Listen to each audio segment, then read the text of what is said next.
Can you help give this replica of the world-famous Sutton Hoo burial ship a name? The public is being asked to submit suggestions.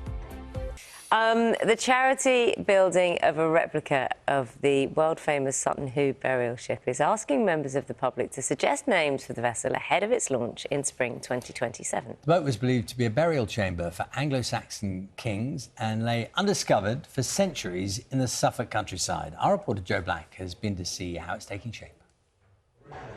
It is a ship being created for the future, which will reconnect us and unveil more about our past.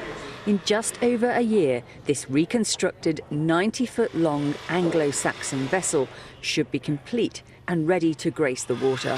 And when that moment comes, it will need a name. The name really is up for grabs, so we want the public to get involved with actually helping us to find a name for the ship. You know, it's got to be something to do with the history of this ship or the local area or Anglo-Saxon history. We're obviously going to avoid the Boaty McBoatface. We're not going down that route, so we need to keep enough control over it to make sure that the name is fitting for something as kind of as amazing as this. But we feel, you know, there's a lot of great people out there that would have some really good ideas, so why not open our community even wider? It was back in 1939 when amateur archaeologist Basil Brown unearthed the Longshed in the Suffolk countryside. Although the wood had rotted away, its ghostly imprint and iron rivets remained. Although no body was found, a hoard of Saxon treasures, including the iconic Sutton Hoo helmet, suggested the ship had been the grave of someone of great importance. The favoured candidate is Radwold, a king of East Anglia who died in the 620s. I think you'd better come and see. The find captured the British public's imagination. Hailed as Britain's Tutankhamun, it projected light on life in the Dark Ages. It has been the subject of several books and more recently caught the imagination of Netflix, who featured the story in the film The Dig.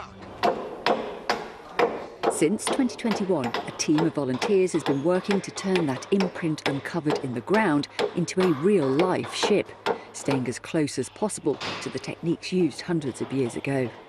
We've had to relearn all of those skills that have been lost all those years ago, so we're having to use all axes. I'd never used an axe really other than for cutting up for firewood, so as well as trying to plan and build the ship, we've had to then obviously get all those skills up to scratch, and because we actually hand cleave all of our logs, we don't use saws, we actually split the logs by hand, and then from those sections that we split, we then hew those down to 1 1/16 inch finished thickness. So that is all done by hand. So one plank could take 40 or 50 hours to actually finish. That's before it's even fitted to the ship. So that's why it's taken us 4.5 years to get to this stage.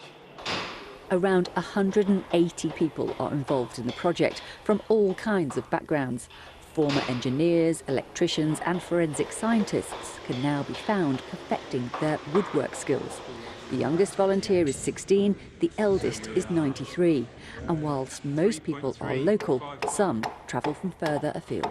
The fun thing is figuring it out. Yes. Because there are no plans. Well, there are plans, but there are no directions with this. And working with the tools that we have, you got to make them work. And they made them work back then, so. Yeah, and then we're working together, you know, so it's like, yeah, you know, share ideas with each other. It's like, oh, what do you think about this? And yeah, it's, you know, it's like, you know, egos are out the door and all that. Egos so, are yeah. out, and politics never comes up in the conversation. well, almost never. Almost never. Once people have submitted names for the Longshed, the charity will shortlist 3. The public will then get the chance to vote for their favourite. That name will remain a secret and will only be unveiled when the ship is launched in spring 2027. Joe Black, BBC News, Woodbridge. A brilliant project. I love the fact they're using axes, not saws, because that would have been what it was made with when it was first built. Incredible. Have you got a suggested name for it? No, I'm not getting involved. Not getting involved. Probably fair. That'll be interesting. It will be. I must say, I haven't thought a lot about that ship name, but our floor manager, Jacq, just went, why wouldn't you just call it Sutton Hoo? It's a very obvious solution to the problem. The history of these things is that people don't take it necessarily terribly seriously, do they? And they chuck things into the mix that are not necessarily terribly respectful. But you know, once Sutton you ask, two's not if you bad. ask the question, Sutton 2's very good. I very think good. so.